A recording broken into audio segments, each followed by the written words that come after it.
views and opinions expressed on Explorers Seekers of the Truth or that of their guests or contributors are those of the speakers and do not necessarily reflect the views or positions of any entities they represent. All information on Explorers Seekers of the Truth is provided in good faith. However, we make no representation or warranty of any kind, express or implied, regarding the accuracy, adequacy, validity, reliability, availability, or completeness of any information on this talk show or website.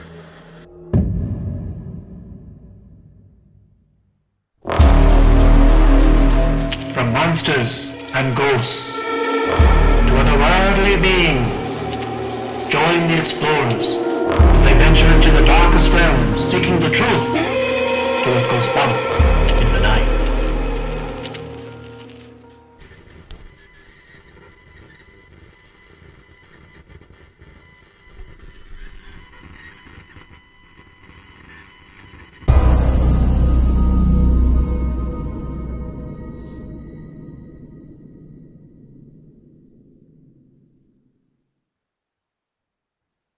Good evening and welcome to Explorers Seekers of the Truth, episode 71, The Hum and Other Strange Sound Phenomena. Tonight, as always, I am joined by my best friend and co-host, Les Incavich. How are you doing this evening, Les? I am doing fantastic, even though I nearly hung myself with my headphone wire before the show. I'm doing good. Doing good. How about you? Oh, not too bad. Just a nice rainy evening here and quiet, but rainy. The rain hasn't hit us yet. It looks like there's a storm coming. Like the skies, I guess southward are getting really dark, but it hasn't started yet. And we have Cindy joining us tonight. It's good to see you, Cindy. Thank you for tuning in. She's joining us from, looks like, YouTube tonight. Awesome. So I guess that would go to the next thing, right? So tell everybody where they can reach us. Yes, you could comment live on either Facebook or YouTube. We stream simultaneously live on both platforms. Comment underneath the show, and we should be able to see your comments live, and we could comment back. You could find us on Twitter or X at Explorers Group, or our website, explorersgroup.com. And those are the primary places, but mainly Facebook and YouTube. That's where we're at the most. Awesome. That's it. Yeah. Cool. So, tonight we're going to be talking about strange noises and unexplained sound phenomena from around the world. Yeah. So let's start with a strange sound that might be making people sick from this odd noise. Okay, so some people have heard of this. It's called the Bristol hum. And this was the earliest report of something resembling the hum, which originated in Bristol, England, back in 1970. And this woman kept reporting hearing this mysterious hum, droning buzz. And it was to the point where she had contacted several medical professionals, and of course, nobody would listen to her. So she actually threatened to commit suicide to relieve herself from this noise. Jesus. And yeah. So after that point, they kind of put it out. It started getting a little bit of media attention because she wasn't getting any, medical treatment. So she was kind of like got in the newspaper. And that's when other concerned citizens across Britain started to actually report also hearing this mysterious hum sound. Okay. And then the hum actually gained so much media attention that it was featured in a volume of the Scientific Journal for Applied Acoustics back in 1977, which included the research conducted by two researchers that explored the particular environmental noise phenomenon, which appears to be caused by real and severe disturbances in certain people. Basically, what they're saying is about 2% of the people in the world can hear it. And it also, for some people, it actually does cause some medical issues from, as you'll see in a couple of these different cases, some different things. But and their best guess, and basically in the Scientific Journal, was it was a low frequency sound wave generated by some industrial source. They couldn't pinpoint it to anything because people from all over the different parts of the UK were hearing it. Interesting. I wonder what. So here's Go ahead. go ahead. Sorry. No, go ahead. No. Ask your question. No, it was just nothing. Just follow it up. I'll get to it. Okay. So now there was another famous hum in the UK, and this one was heard in the 1980s by residents of the coastal Scottish town of Large. Mm-hmm. And it was this same low pitched drone, inaudible to most, but debilitating to a few of the sensitive people around there. The hum, like other hums, is loudest indoors at night and can trigger nosebleeds, crippling headaches, chest pain in the worst cases. Jesus. Yeah. So these people were basically, the lucky, I guess you could say the lucky 2%, Mm-hmm. were hearing this noise. And then for some of those people, it would cause anything from, just a normal, little bit of discomfort to crippling headaches, all the way up to, nosebleeds and chest pain. That's the part that's the thing that gets me is like nosebleeds and chest pains.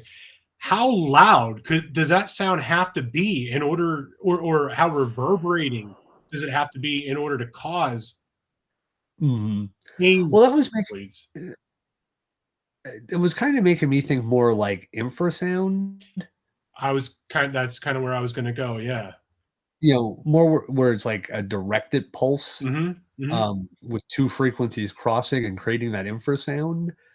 But of course, like in most of these cases, it's very hard to pinpoint a source. Now, in Right. some of the cases we'll be talking about tonight, we will be able to pinpoint alleged sources. Mm-hmm. But like, you have these people, like I said, this lucky 2% that can actually hear these things, and they're experiencing, just the constant, at night just trying to sleep, and all you're hearing is this buzz, and you're getting a headache from it, or your nose is bleeding, or you're having chest pain. So it's got to be very intense to the people who experience it. Yeah. Now, there was a report back in 1973 that cites a university study of 50 cases of people complaining about low throbbing background noise. Now, this wasn't, like I said, necessarily tied to the hum cases, but it was a study on people who were complaining about these background noises. Yeah. Yeah. And again, this was a small percentage. Most people couldn't even hear the level in which they were speaking of this background noise. Mm-hmm. But they said the noise peaked between 30 and 40. Say that again. You cut out. And 30, it peaked between 30 and 40 hertz. Mm-hmm. And a lot of these hum cases, the low threshold is usually 30 hertz. And in some cases I've heard in stuff we were like looking into and stuff like that, up to like 106 hertz. Oh God. But now you got to think like, you have things like binaural beats and stuff like that, which is like the background sound that they put into horror movies, that embedded noise that actually makes you scared. Yeah, induces the fear. Yeah. Mm-hmm. Yeah, and there's other frequencies and stuff like that that induce, all different kinds of stuff. So these people are getting hit with these, 30 to 40 hertz sounds, not constantly, but a good point of it. And a lot of it was found to happen. They actually like pinpointed it down to a category of like the weather, the time, and stuff like that. So they were saying in this report that it basically would usually be heard during cooler weather with a light breeze. Okay. And this one was often reported early in the mornings. So And early in the morning, like what, like after midnight to like before sunrise? Yeah, it doesn't really give a definition of what they considered early in the morning.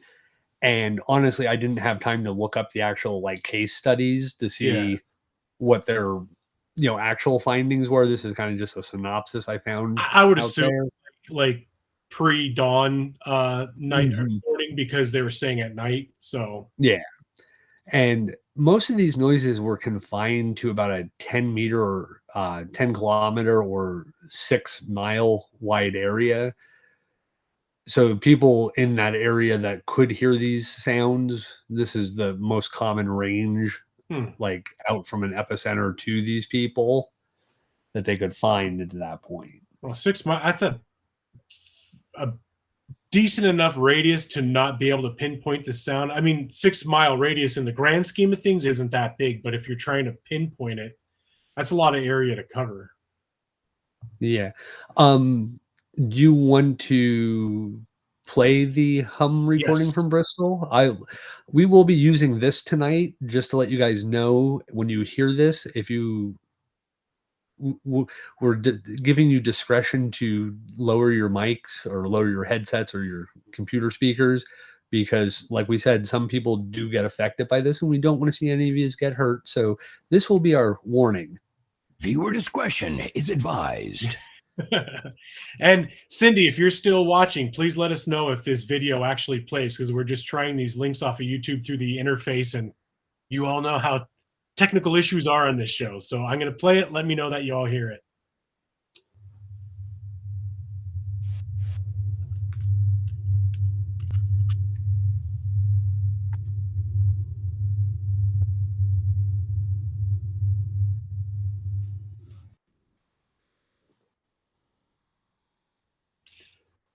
I don't know if anybody heard that or not, but if you did, that is what one of the sounds or the Bristol sound is very reminiscent to. We're going to be playing a few other videos throughout the show tonight too, so hopefully you guys were able to hear that. Drop a note in the comments. Let us know that that went through and you guys were able to hear it, because again, this is a new feature that we're trying to do in BeLive, and nothing ever works in BeLive, so I wouldn't be surprised if nobody was able to hear it. But Well, Cindy said it played. oh, okay. And Yeah, Alicia, she heard yep, okay, perfect. Played, beautiful. All right, thank you very much, both of you. All right, so the next area that we're going to be going into is the Forest Grove sound.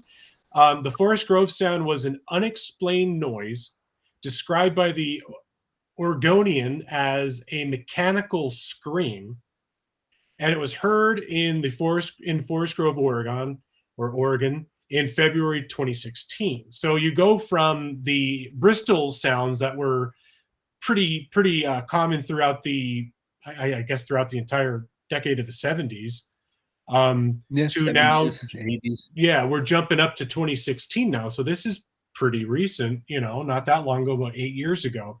So it's said to be a high-pitched noise that was heard intermittently at night. Again, keep that in mind. It was heard at night in Forest Grove, Oregon. The Department of Forestry determined that their equipment was not the cause of the sound. The news about the noise was first shared with Dave Newmeyer by a Forest Grove resident who posted a video of it in the city's Facebook page. The Washington Post described the noise as sounding like a giant flute played off pitch. That would be annoying enough. Or car brakes, or like a steam whistle.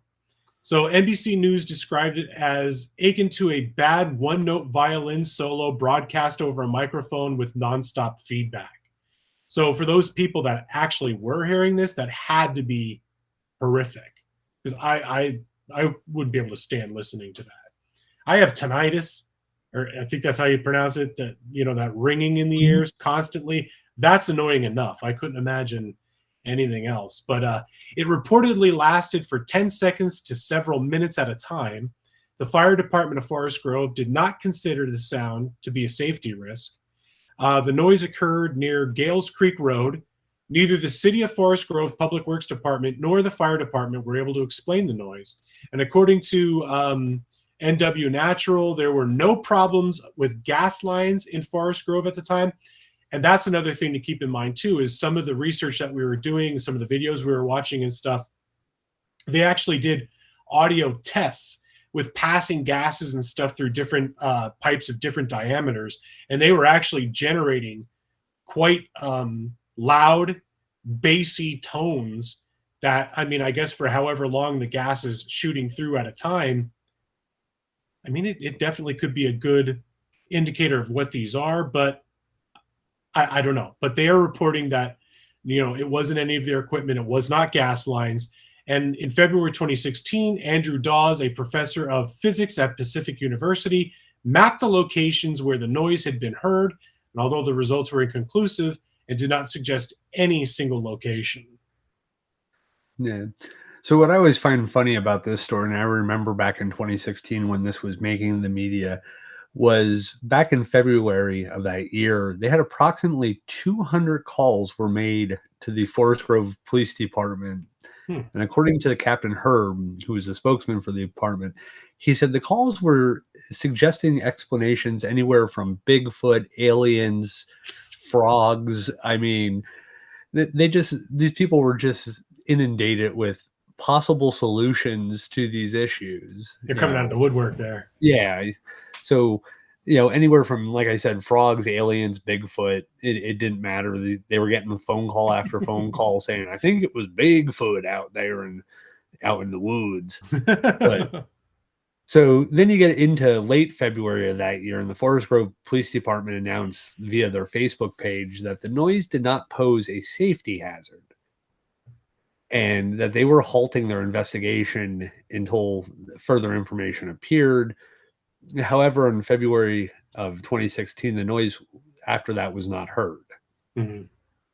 Now, as Les had mentioned, the Professor Dawes, he had basically on February 27th had posted the final location on the map. And as far as the police and fire department were concerned, they just closed the case on it. There was nothing they could do. There was no solution for them. Right. Now, Dave Newmeyer, the Forest Grove Fire Marshal, basically put forth the explanation of the noise being neither a faulty attic fan or a heat pump. Which, that's a hard pill to swallow, because if numerous people are complaining of this sound, how could it be a faulty attic fan or a heat pump?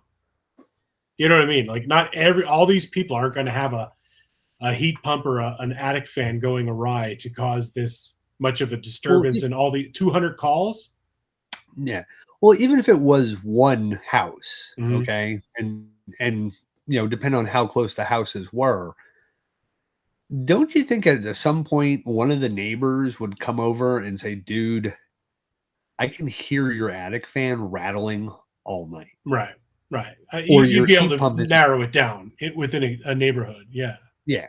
Also, do you think it would only happen at night? Like if it was a heat pump, like most people heat their house even during the day. Now, less people are at home, Mm-hmm. but you know how neighborhoods are. Some nosy neighbor would be like coming over, or when you're pulling in from work, like come up and like motion to you, like, "Hey, do you have a minute? Mm-hmm. By the way, your heat pump's making a weird noise." Also, if this was the cause of it, wouldn't that then said person go to the police or the fire marshal or somebody they know, in the department and say, "Hey, it's their fan over here. Come over to my house. You can hear it." Right. So to blame it on some kind of industrial sound, I don't necessarily buy into. Mm-hmm.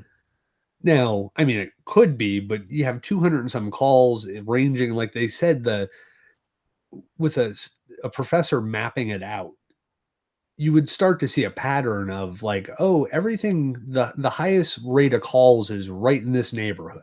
Mm-hmm. Then it spreads out a little bit over here. Well, if you look at the topographical map of town, there's a valley here where sound would be transferring down better compared to uphill, or so I don't buy that excuse on it. Like, Right. it just doesn't seem, oh yeah, my wife with the Fowler toads. I don't know if you've ever heard of Fowler toad. Mm-mm. They scream. Is that They those little legit- round puffy things that are like, they're like a little tiny round, like they're not super small, but they're just like a toad. We got them like down towards North Carolina. I think we got some up here in Virginia. But like when you're walking towards them, they legitimately start screaming. And they will scream all night long. Huh. They will not stop. They will not move though. No? Like you would think it's some kind of like predatory prey thing, and it's like a defense mechanism. No, they just scream and they don't stop all night. I'm gonna have to find a video towards the end of the show and see if we could find a noise of one. Oh God, I hear them in my sleep. But so that kind of brings us to a close on the Forest Grove hum Mhm. or sound. And we go to Modus in Connecticut, which is famous for its strange sounds coming from the woods, which have been termed the Modus noises. Mhm. And the actual or put forth scientific explanation are these are shallow micro earthquakes. Hmm. But and the way the ground is there, the noises are heard most strongly from Cave Hill, which was also at one time called Sugarloaf or Sugar Knob or something like that. Mhm.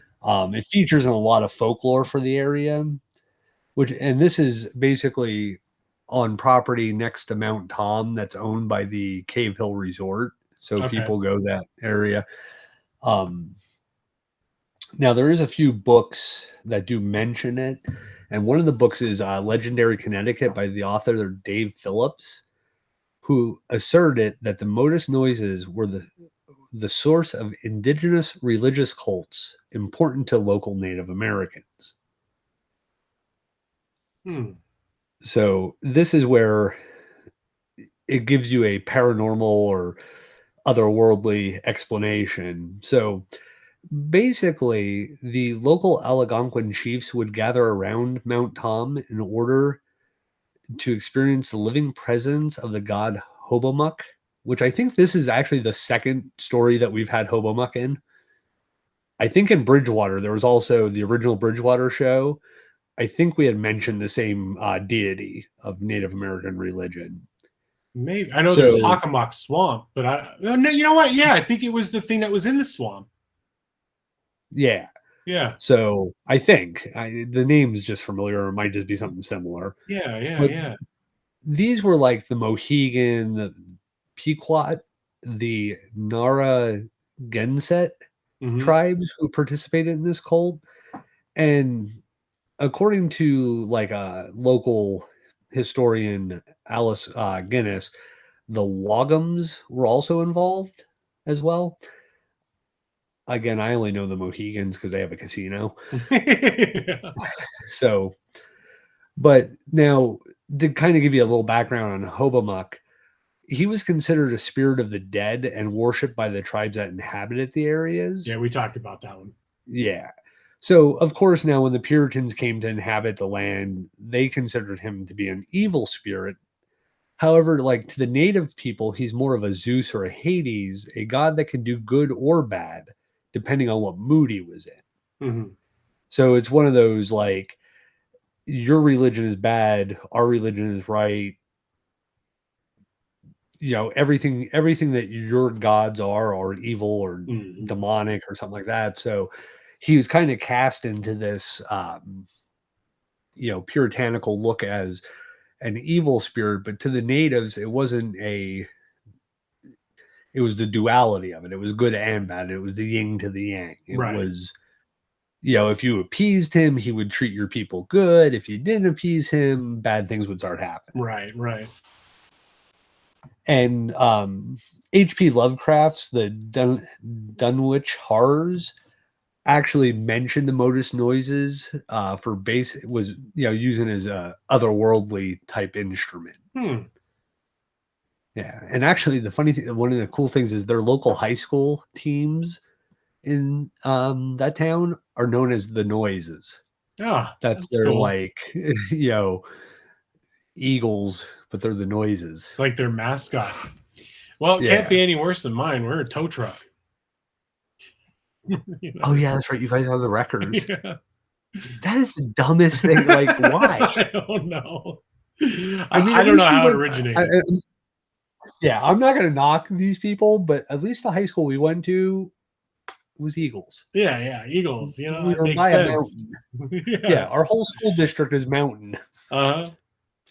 So, and this was actually reported again about 2 weeks ago on WFSB3 as a micro earthquake deep in the crust that happens every so many decades. They're never sure when it's going to happen. Do you want to play that news clip so everybody can kind of see the news report we're referring to? Yes. Let me try and bring that one up. And hopefully it works. All right. Did you hear it this morning? Reports of noise and shaking rattled East Hampton this morning. It's what geologists call Moodus noises. It's really cool, too. And joining us now live in that area is Channel 3 Eyewitness News reporter Eliza Krasinski to break down and explain all of this. Eliza.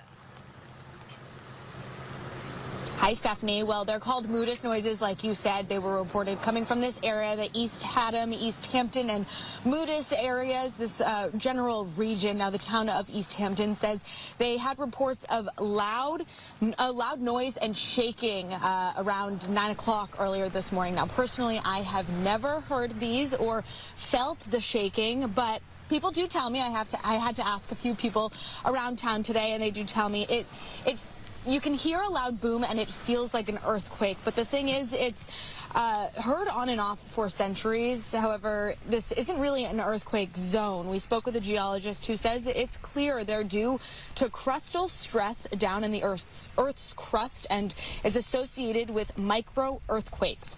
They're random. They come and go as they please, on and off every few decades, so we really don't know when we're going to hear the next one. It could be next week, it could be in 10 years, and no one can really pinpoint exactly where these are coming from.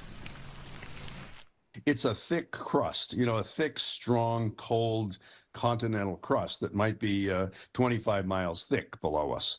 And there's just lots of pressure on it. And so it's like a crunching going on down there. It does give the kids, something exciting to talk about, and you wonder, what it is. Moodus, East Haddam's a neat town, so it's full of mysteries and backwoods and caves, so it's a lot of fun. It is very, very interesting. I'm just learning about this today. Another interesting tidbit is that the noises come from the same place. Connecticut's biggest earthquake happened back in 1791. For now, reporting live in Moodus, Eliza Krasinski, Channel 3 Eyewitness News. Hopefully everybody was able to hear that and see it. Let us know in the comments. So a couple of cool things I found about this area, besides like looking at the video background for that area, it looks pretty awesome with all the fog and the rain. An area I definitely want to go camping in someday. This area was possibly inhabited or visited at least over 10,000 years by indigenous people. And the native word for this area is Macmudus. Which translates to place of bad noises. Well, there you go. That makes perfect sense. All right. Well, Cindy said yes, sounded great. Very good. Thank you, Cindy. So I'm glad that the videos are working. Knock on wood. No technical difficulties. Yeah, so far. Fingers crossed. That's interesting, though, that there's this cave system where these creepy noises come from. You have, like you said, 10,000 years of indigenous peoples visiting this and having that oral history passed down generation to generation, where you said like current Native Americans go there and worship whatever this sound is. Well, this is what the guy alleges. I mean, I don't think there's any necessarily strong evidence for it. Based off what we've read and what we've found. I don't know. I just think it's kind of cool because it has that little bit of mystery to it. I mean, obviously, I would put money on that it is these micro quakes and stuff like that. That it's just the shifting of plates and whatnot, or the crust settling. But having that kind of local folklore and native history and even the Puritans hearing it and saying that it's this evil noise because it was brought worshipped by the savages or whatever they called them at the time. I don't know, I just think it's kind of cool because it brings that paranormal kind of mystique to it, and I don't know, it's just, it was a cool story. Yeah, I have an old piece of folklore story on Mhm. it. Um, Basically, there's a couple different variations of this story, but the one that I'll kind of go with is there was this educated person from somewhere over in continental Europe Mhm. who comes to the area because the noises had become so famous being corresponded back to England and Ireland and all this stuff that a Dr. Steele or Mr. Steele, depending on which version of the articles or stories that you hear, but most times he's attributed to being a doctor. Okay. He goes and finds the cave, and then while in the cave finds a carbuncle and basically removes the carbuncle and basically says it was a growing living rock, Mhm. that basically the earth was birthing a rock, this glowing gem-like rock, that when he removed it, it relieved the pressure, but he did see seedlings for other carbuncles. So if the sound happened later on, you'd have to go back in this cave and remove the carbuncle. Hmm. So you go through and then you actually start to look at it. When they spelled his name in the articles, instead of the general, like most people's last name that is Steele is Steeel or Steele, they spell his name Steal, which is actually a common literary thing to use, dating back to like ancient Rome, when thieves were given a name, or when people were referencing somebody stealing something, they would be like Maximus Steal.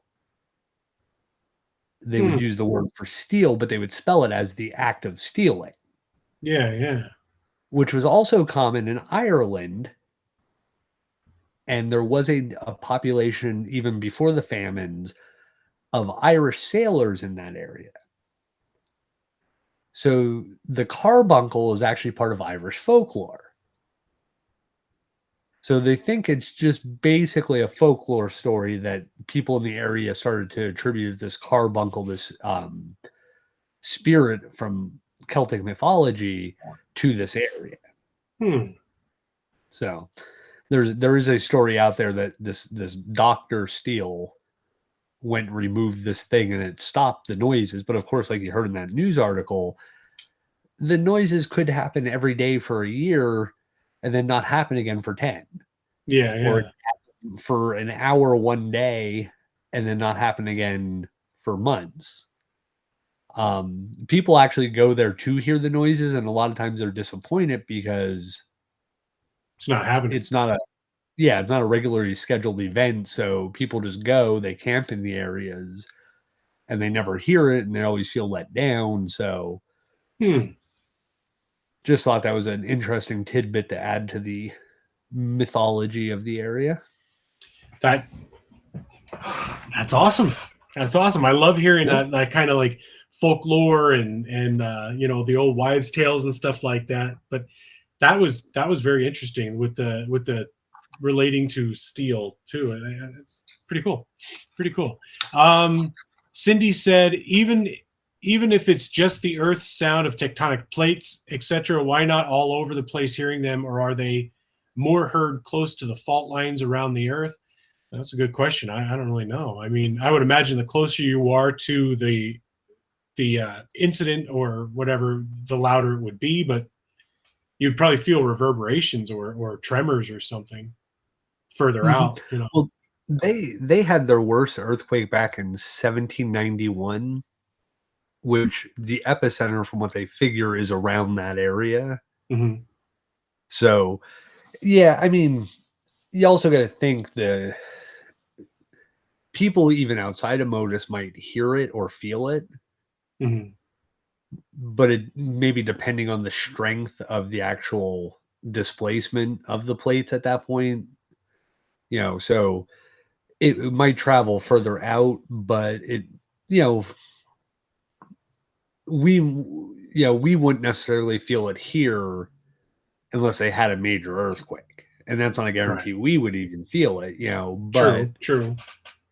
So different places in the world, depending on, it's like there's always those earthquakes, in New York, upstate New York, that we feel in PA, or ones in PA that they feel in, Ohio. Mm-hmm. But the plates are moving every so often, and it's causing these things. And I'm sure many of these things might be attributed to tectonic plates moving. Oh, probably around the world. Yeah. Well, she has another question too. Aren't there some rocks that sound metallic when hit? And if there were sounds coming from the ground emanating through those kind of rocks, would make very unusual sound, I would think.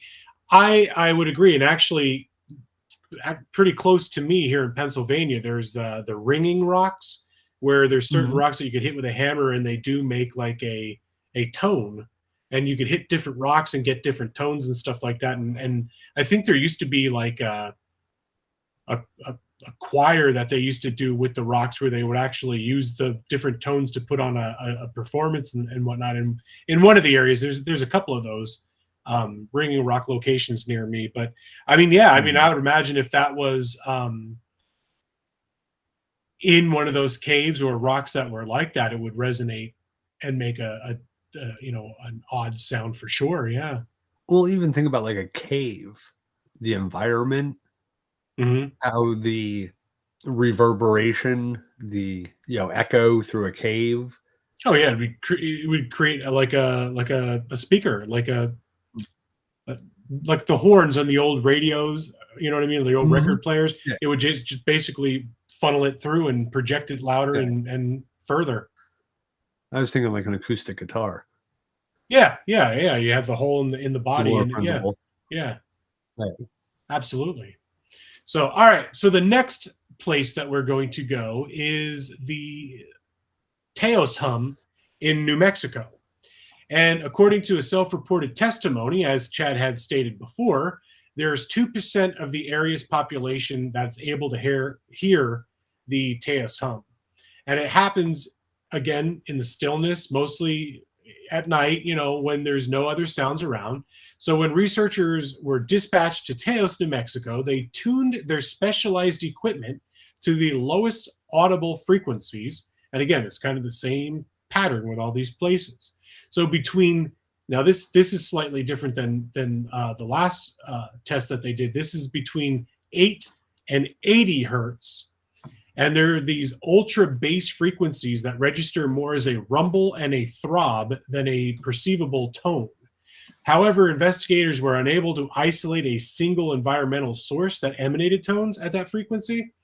And according to a write-up on Thrillist.com, in March 1992, a local woman named Katanya Salzman had reached her limit.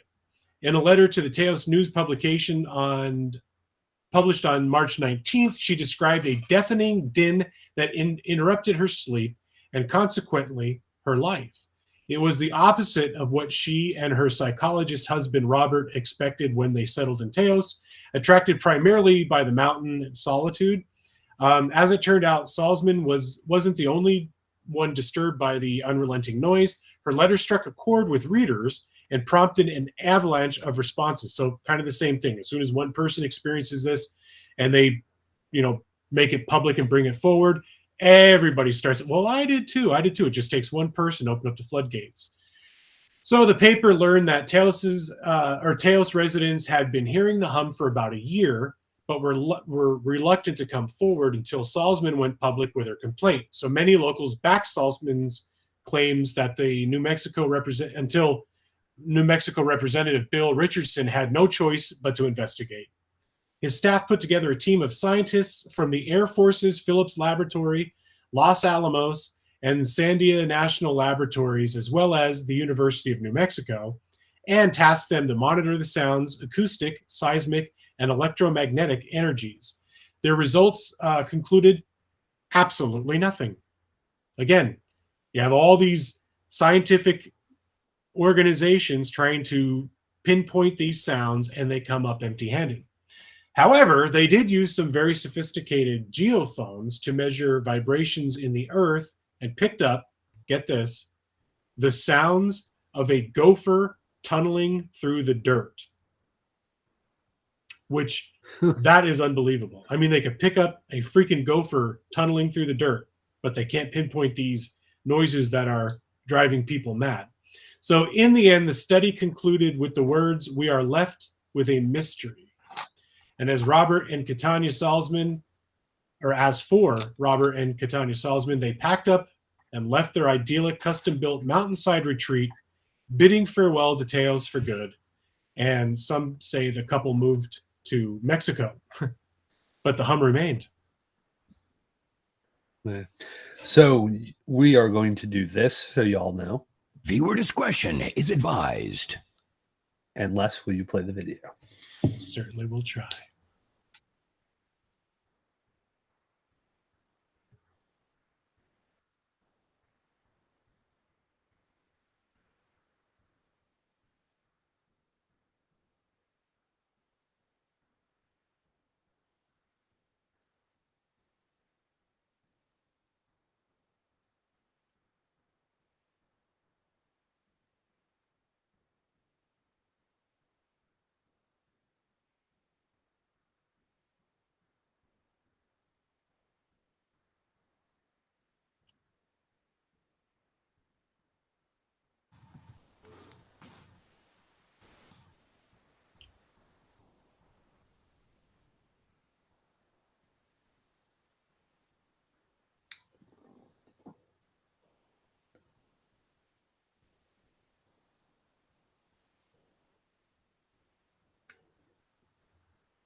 There you have it.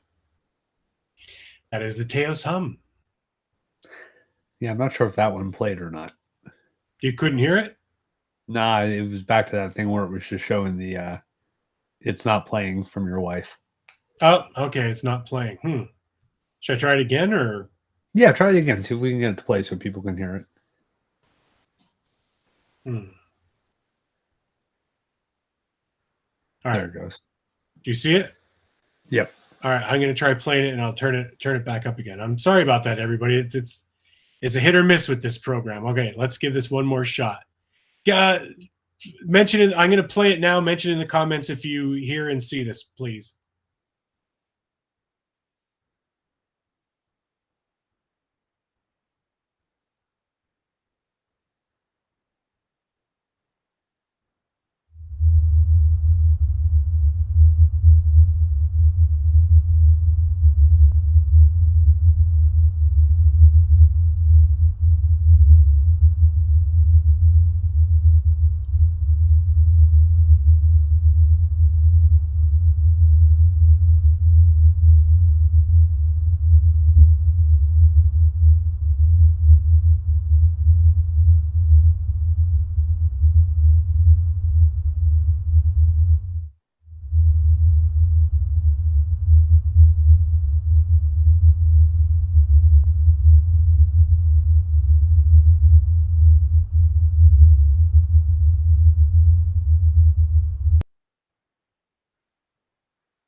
Okay, there you go.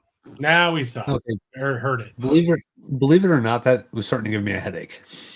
Yeah, you know what? It's funny because I've actually heard that sound before, and I always thought it was just like a warehouse or a factory or something like that, because I would hear a sound very similar to that near factories and whatnot. And it does sound, when that guy that in that one documentary, the one that actually my wife sent us, it's when he did the test with the gas lines, sounded exactly like that. Yeah. Definitely industrialist noise, like Absolutely. somewhere. Or like they said, a diesel engine, very similar to like just a low rumbling engine sound. Yeah. Yeah, generating station or something. So in another report that we found on science.howstuffworks.com, researchers in Windsor, Ontario isolated a local and similar hum to the blast furnace of a steel plant on Zug Island in nearby Michigan, but could not explaining the worldwide presence of the hum. So there's this area outside of Detroit, I believe, that's called Sug Island. Mhm. And Sug Island is it's getting the reputation of Area 51 and everything else. The only problem is the people who are giving it this reputation don't understand that it's a U.S. steel plant. So there's security, and you can't just walk into it. It's an industrial. It was a built island. It's a man-made island that was built for the industrial, centers there. And people act like, oh, it's this big government conspiracy. You can't just go there. Well, try to walk into any steel mill Oh and see God, how yeah. far you get through the front gate. Well, look You at get that place that's close to me, that Precision Air or whatever it is. You can't just Mhm. walk in. The whole place is Yeah. fenced off. Yes. So that was Sug Harbor. I've seen people like recently asking about, have you ever heard of this place? And I'm like, yeah, it's an industrial, it's a US steel plant. Mhm. Like, now one of the things they did find there was they did say about it being similar to one of the blast furnaces. Well, for the people, once they start reporting this hum, of course, the steel company or US Steel basically said, oh, we haven't added any new machinery to cause any kind of new background noises. Yeah. And what they found out was when they shut off one of the blast furnaces and decommissioned it, the noise has pretty much stopped. Randomly, one or two people will say, oh, yeah, I still hear it. Yeah. But a majority of the people are like, no, since this whatever date it was, I haven't heard it. Well, it just happens to be the same day they shut down and decommissioned this blast furnace, and all of a sudden the sound stopped. But now they claimed, like I said, they didn't add new machinery.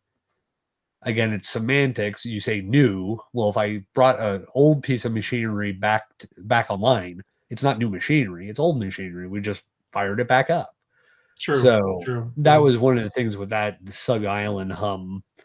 Was they're pretty sure it might have just been this blast furnace because, like I said, after they decommissioned it, it stopped happening. So there's other things we can look at here, like LORAN, which is long range radio navigation, which is a network of radio transmitters that broadcast in a low frequency signal. It's basically a form of primitive GPS for the military. Okay. And, people do doubt LORAN is what's causing this is there should be more reports close to these LORAN towers. Also, like we were saying earlier, it's mostly at night or in the early morning. Mhm. Well, the LORAN system basically broadcasts 24/7, 365, and it doesn't shut down. Right. Most of the people, again, notice it at night or early morning. So you should notice this. If you can hear it, you should still notice it during the day. Mhm. So it kind of disqualifies the LORAN system for it. Now, some of the more coastal areas, there is another possibility. TACAMO, which is basically take charge and move out. Mhm. Okay. It's aircrafts which the military uses and employs a radio frequency in the low end of the spectrum to communicate with submerged submarines. The planes operate at night and their movements are top secret. And the hum, like in largest Scotland, which we had mentioned earlier, this could actually be part of it because they do have a naval base there. Right. So that it might explain some of the hum sites on the coast. And basically, I kind of looked up the whole TACAMO system that, well, this part you can actually look at as a civilian. It's a U.S. military system of survival communication links designed to be used in case of nuclear warfare to maintain communications between the decision makers, the National Command Authority, and the triad of strategic nuclear weapon delivery systems. Its primary mission is to serve as a signal relay, where it receives orders from command planes such as Operation Looking Glass and verifies and retransmits their emergency action messages to U.S. strategic forces. So, and it's basically available to communicate on every radio frequency. So that is one of some of the coastal ones. Well, that makes sense for sure. I mean, if they're primarily doing all that crap at night to get a cleaner signal and stuff like that. I mean, and to kind of be more, secretive and discreet, you're going to be, experiencing that hum noise while this thing's going on, during those time of night. So that does make perfect sense, like you said, for the coastal areas, but it doesn't make any sense for people that are more, inland. So if you want to go out on more of a fringe theory dreamed up by conspiracy theorists, the source of the hum include a large-scale mind control scheme executed by the U.S. and U.K. governments. Oh, that sounds perfectly logical. And the theories that is the hum is dangerous enough to drive people temporarily insane. Makes perfect sense. Well, and I think some of that comes from Preston Nichols, the Montauk, the boys from Montauk Experiments. Preston Nichols is the one that basically deprograms people allegedly. And there's those towers. Russia has one, the Woodpecker. We have one on the coast at Montauk. It's these big radar arrays. Oh, yeah. The ones at Montauk, people claim they have been moved from their positions at different times. They're decommissioned. They're just big, things that they've never tore down.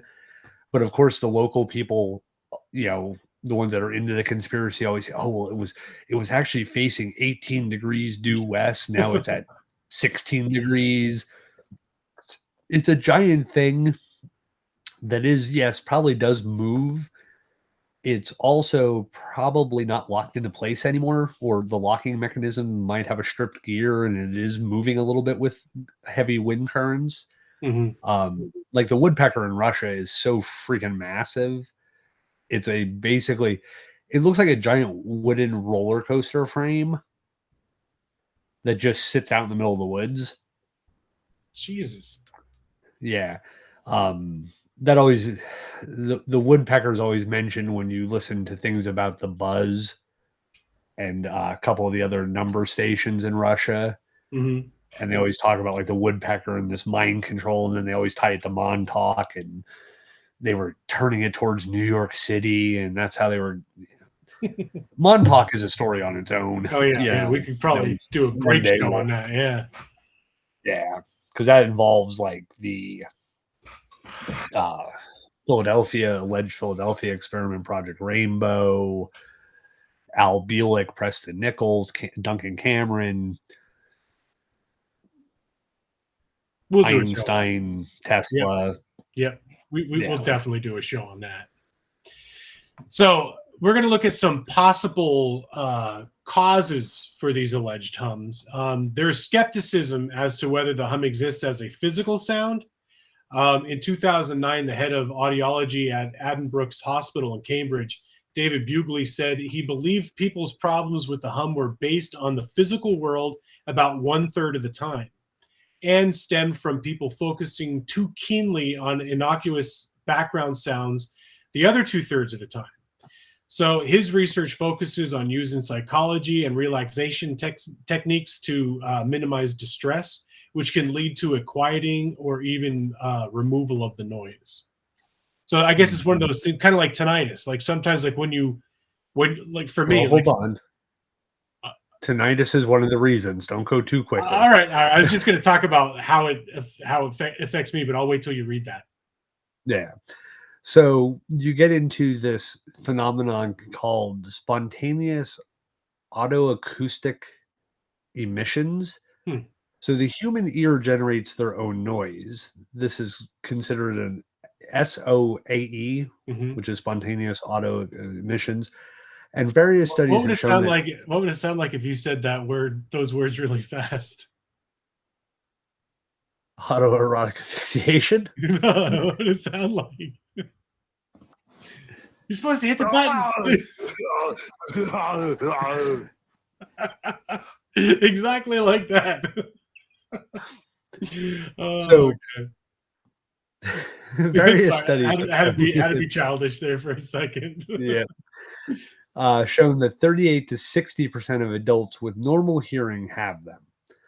Although the majority are unaware of these sounds, the people who do hear these sounds typically hear a faint hiss, like a cicada-like sound, a buzzing, a ringing, especially if they're otherwise in a complete silence. Hence, researchers who looked at the Taoist hum consider it an autoacoustic emission as a possible answer.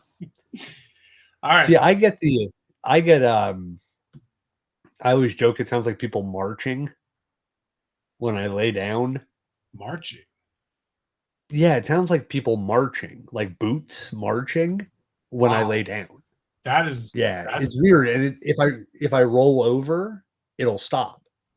But if I have my head a certain way, I can hear it, and then if I turn my head a little bit, it stops. It's the pressure in my ears, probably. that's what I was gonna I say. mean, I've damaged You're like mine so liquid or bad. something. Yeah, from years of, I mean, I lost a large percentage of my hearing as a child, so Mhm.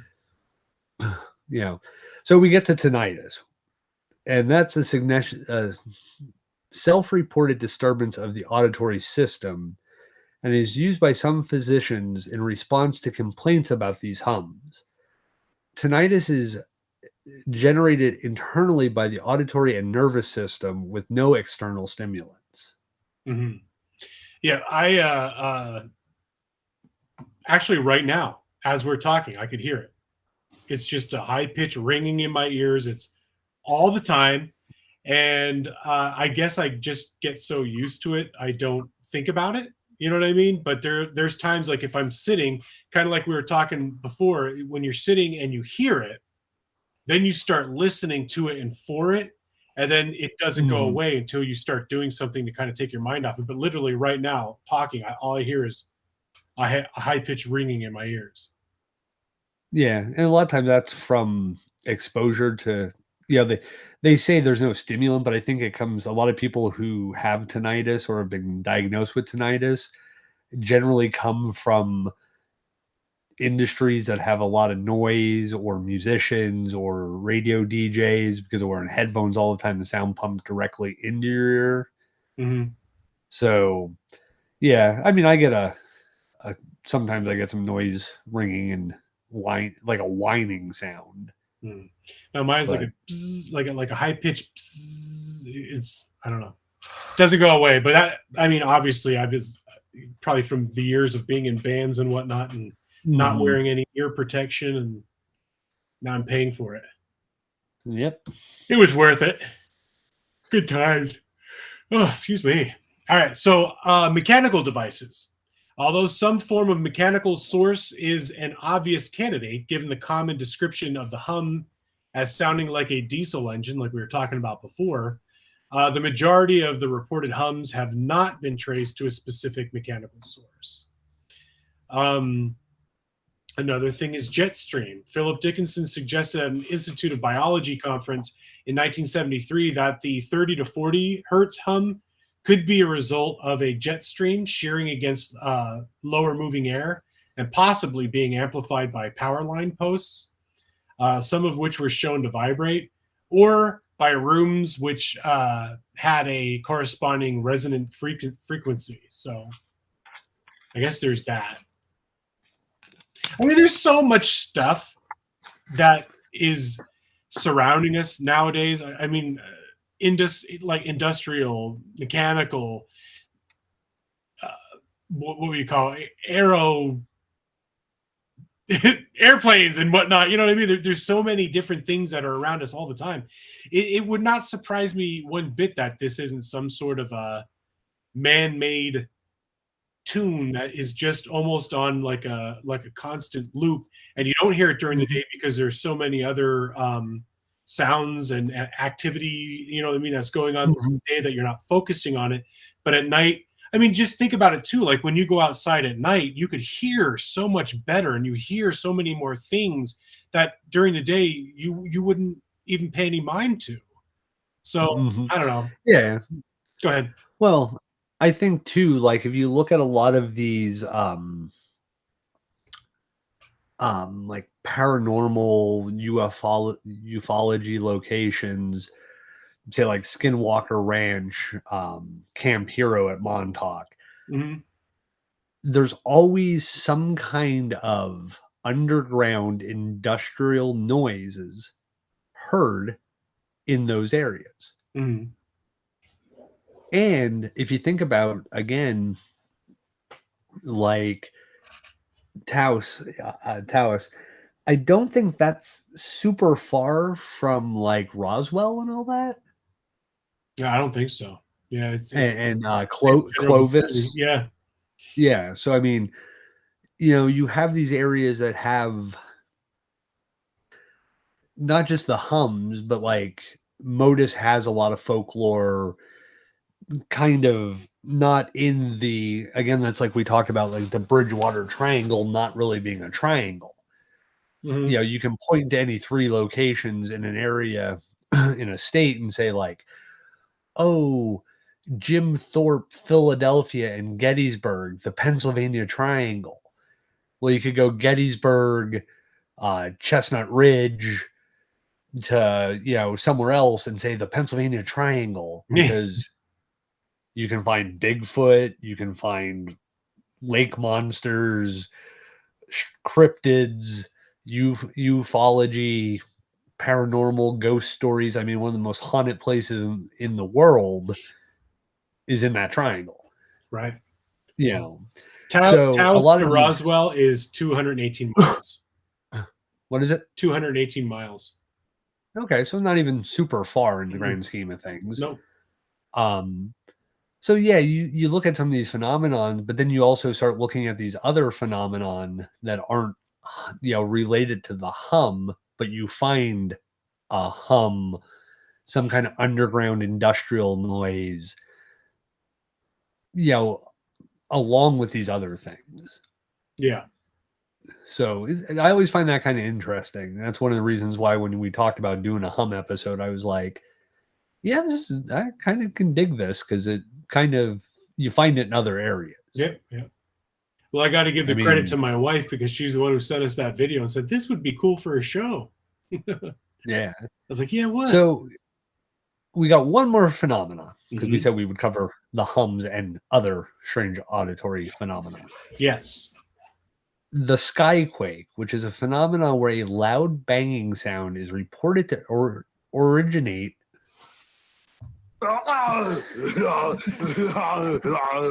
from the sky. Now, this sound may cause noticeable vibrations in ceilings and other parts of rooms. Those who experience skyquakes typically do not have a clear explanation of what causes them and perceive them as mysteries. Mhm. Okay. So several of these events have happened around the world, including the bank of the Ganges River. And of course, there's a whole bunch of village names in from India. I'm not going to sit here and try to go through all those. Yeah. Now, the East Coast and the Inner Finger Lakes of the United States, the city of Hudson, Wisconsin, the Magic Valley in central Ohio, Idaho, the municipality of Anchorage, and South Central Alaska, Columbia, South Canada, as well as other North Sea, Japan, Finland, Australia, Italy, Ireland, India, the Netherlands, Norway, Terra del Fuego in Argentina, the United Kingdom, Mexico, and Indonesia, including Jakarta and Java. are all areas where these have happened. I know the ones in like the Hudson, the city of Hudson, New York, and in the Finger Lakes have they have the guns of one of the lakes or something like that. And it was basically it's been heard for years, and it sounds like gunshots. But this was even before like there was people with guns there. They were hearing gunshots. It sounds almost they've said almost like a battlefield, which is also again when I go back to the people report in certain battlefields hearing things like this.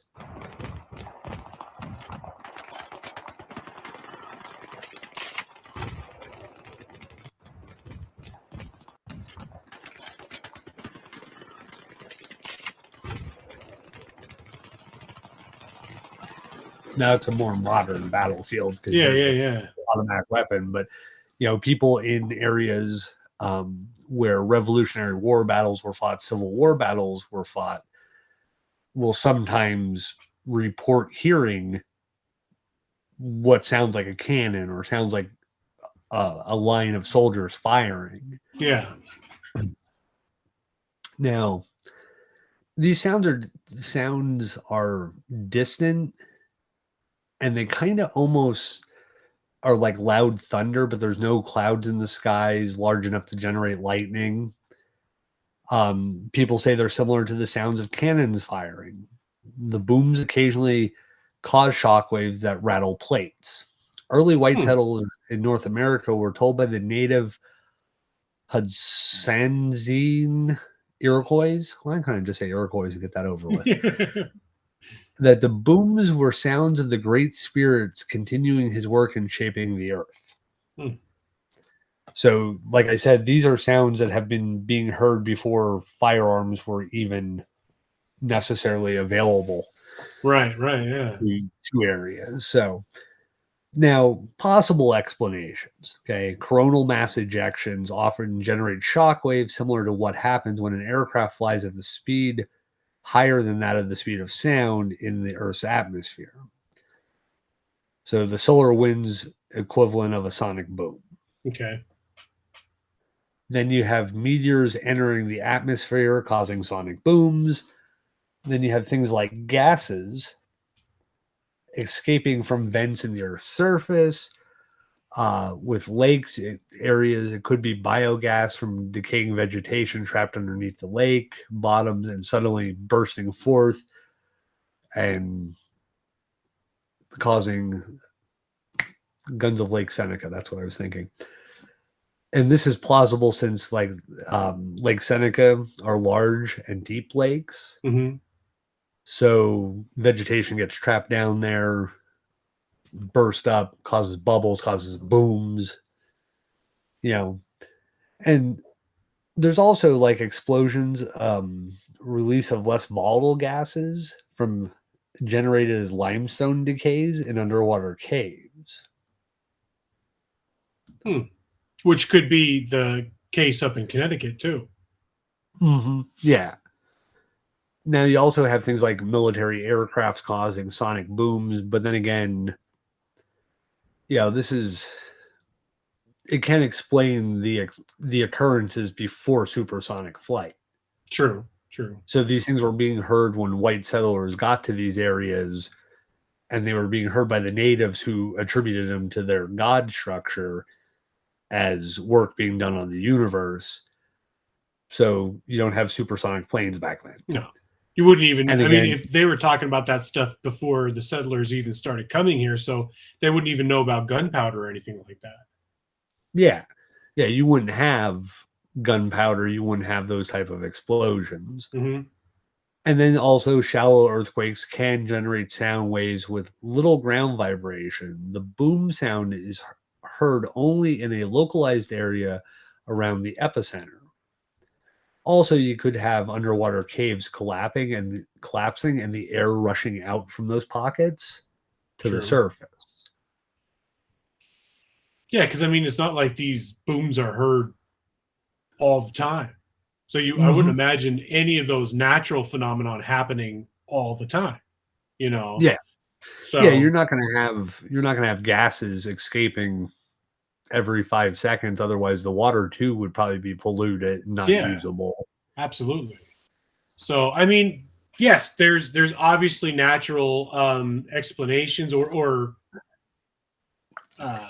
what do you want to call it? Like natural Causes. causes, yeah, that you could say could be, but the likelihood is probably not with how frequently people are hearing this. I think it's kind of back to what we were saying before, where it is some sort of a man-made mechanical sound. You're not paying much mind Mhm. to it during the day because you have other distractions and sounds and stuff going on because there's more activity when people are awake. Mhm. Then at night, these machines and factories are still quote unquote humming away. So you're Mhm. going to notice that in the still of the night. So Oh I don't yeah. know. Well, I mean, I lived by Alcoa, Cressona Aluminum, Yep. as a kid and even as an adult. And I mean, during the day, you barely notice the sound of the plant, even though like my grandparents' house was basically ringed by it. Hmm. You barely notice the sound of the plant because you had traffic, you had excuse me, lawnmowers, you had people out doing stuff, you had kids running around. Then at night, as soon as it got dark, I mean, I could hear their PA system crystal Yeah. clear Yep. at night. You could hear their golf carts squeaking down the outside perimeter. You could hear Yeah. them. Well, you could hear the vats, the big the melting vats. You could hear them banging into stuff when they were moving them at Jesus. night. During the day, you didn't hear that stuff because there was so much background noise and pollution. Then once everybody was starting to go to bed and you'd sit outside on the deck, you could hear the guy radioing to the guy next station over, hey, it's coming your way. So Yeah, I don't know. I mean, I definitely think some of these are more unique than others and a little bit more strange. I mean, there's other sound phenomenon that we didn't even touch base with, especially like going back over to the UK. There were sounds that people were hearing that sounded like a real bassy trumpet sound, or like mhm. a tuba sound. You know what I mean? Like a real low. Yeah. They sounded like horns, and people were saying, where the Angel Michael's horn blasting or whatever for signing the end of times and all this crap. Like there's Yeah. so many different sounds that are being heard throughout the world, and like I said, a lot of them, even with these, they don't know what it is. There's no explanation. All these tests come up, inconclusive. I don't know. I don't know. Yeah. But Well, it was. also Go ahead. Go ahead. also you got to think in like some of the areas there probably are underground installations. Yeah. Different industries having sub basements and stuff like that where they might have labs or testing, or like one of the places I worked, the um, maintenance shop was in this like sub basement. Like it was one basement, and then you actually went down another level, and they had all their like grinders and machine shop type stuff on that secondary basement floor. Mm-hmm. Well, you don't know if that's vibrating a pipe, that it's vibrating the next 5 houses down the road in any Yeah. direction. So again, we didn't cover them all, and there's so many, like I said, with like the Skinwalker Ranch, that underground industrial sound, people dropping microphones down ventilation shafts at Camp Hero and hearing diesel engines on the microphones Mm-hmm.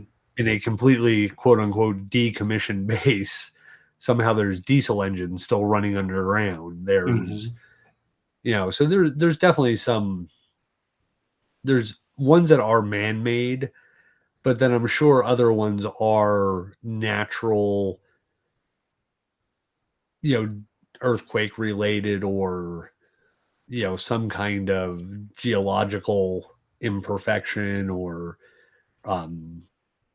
it might be reverberating plate tectonics is reverberating through a certain type of stone, which is causing the people who can hear this, 2% of people, it's causing them to actually hear this. Yeah.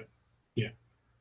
And they're always mining for something, you know what I mean? So, Mhm. I mean, look, Yep. I mean, around me, for the love of God, and I'm in I guess you could say the southern portion of the Poconos, but go a little bit below me or any way around me, and it's all strip mine, it's all mining, all that kind of crap is going on around here all the time. So those machines are constantly, pining away at the earth and through solid rock, and I'm sure that could be an explanation for a lot of these sounds. You know what I mean?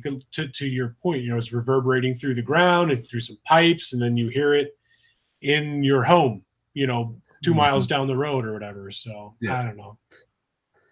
Yep, I think it was a pretty interesting though topic. Absolutely, yeah, evening. definitely worth talking about for sure. Yeah. So, you want to close the show? Yeah, that's it. That's all we had for tonight. So thank you everyone for tuning in.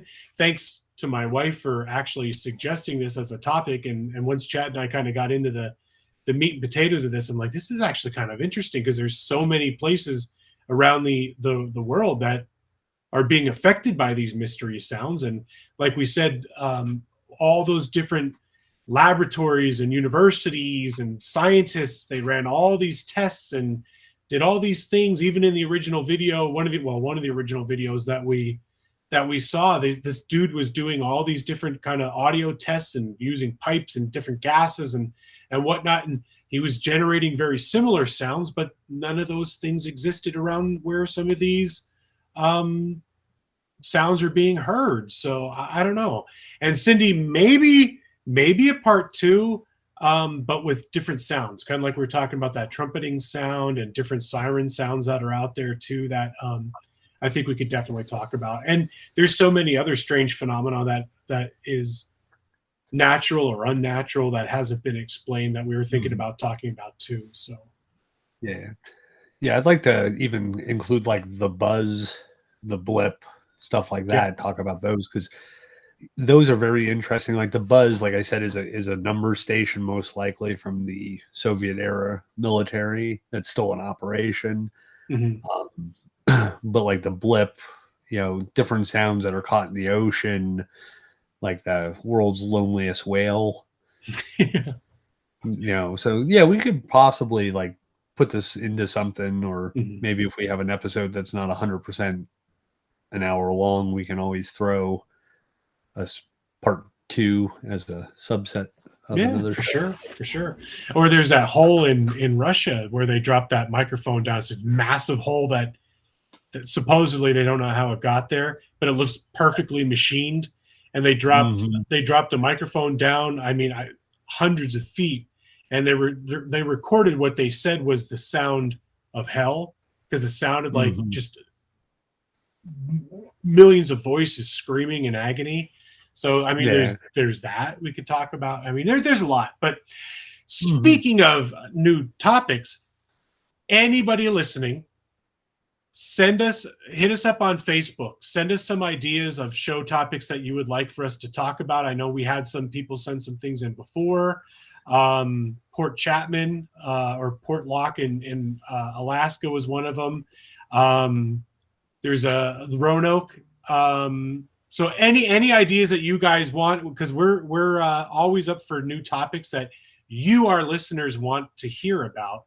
So let us know, because we don't have the next show planned out yet. So anything you guys want to hear, write it on Facebook, shoot it in the comments on YouTube. Let us know. Reach out. We'd love to hear from you. So on that note, thank you everybody for tuning in. We hope you enjoyed it. Chad, thank you as always for putting everything together, and we will see you guys in 2 weeks. So have a good night, everybody. Nice.